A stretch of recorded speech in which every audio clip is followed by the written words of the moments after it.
Le 5-9 Info Sud Radio, Justice et vous, Karine Duchauchois. Bonjour Karine. Bonjour Christine, bonjour à tous. Alors on parle ce matin d'un nouvel objet tendance cette année sous le sapin. Il y avait de très nombreux drones, alors petits engins volants que l'on pilote avec parfois son smartphone. Le fils de Stéphanie en a reçu un, mais elle se pose des questions sur la réglementation. Oui, effectivement, aujourd'hui, ces drones sont très répandus. Ils filment, prennent des photos, peuvent se déplacer sur des distances assez longues. Mais est-ce qu'il existe une réglementation ? Est-ce qu'on peut voler partout ou est-ce qu'il y a des restrictions ? Ce sont les questions que se pose aujourd'hui Stéphanie. Avec nous pour lui répondre, maître Sylvain Pontier, qui est avocat au barreau de Marseille. Bonjour maître. Bonjour. Alors, pour commencer, est-ce que la pratique du drone est réglementée ? Alors oui, tout à fait, elle est réglementée.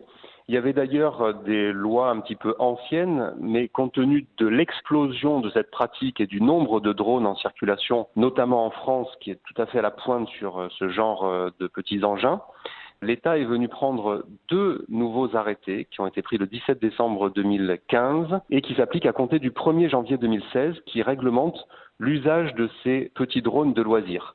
Alors, on a craint à un moment donné une législation trop restrictive avec des obligations d'immatriculation, de balisage ou d'assurance.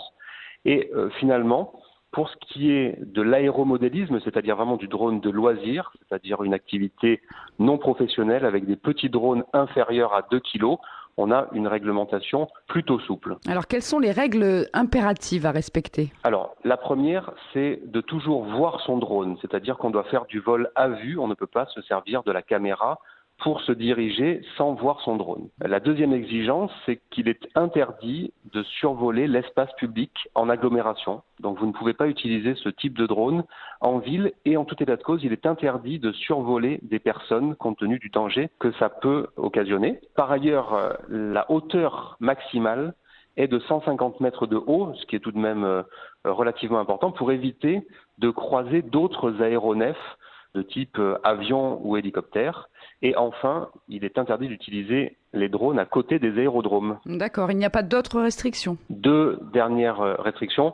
Je ne vole jamais la nuit et il faut respecter des zones dans lesquelles il est strictement interdit de voler, qu'on appelle des no-fly zones, qui sont par exemple des parcs naturels ou des zones militaires. Est-ce qu'on peut utiliser une caméra ? Alors oui, et c'est un petit peu la nouveauté, tous ces drones de loisirs sont équipés d'une caméra. Dans l'ancienne réglementation, ça posait difficulté. Aujourd'hui, on peut l'utiliser sous réserve de ne pas faire des vidéos à titre commercial et surtout de respecter la vie privée des personnes, c'est-à-dire de ne pas filmer sans leur consentement des tiers. Bon, et alors qu'est-ce qu'on risque si on enfreint ces règles ? Alors, la loi prévoit tout de même 1 an de prison et 75 000 € d'amende, donc il faut impérativement respecter ces règles qui, d'ailleurs, sont des règles de bon sens. Eh bien, je vous remercie pour tous ces renseignements, maître Pontier.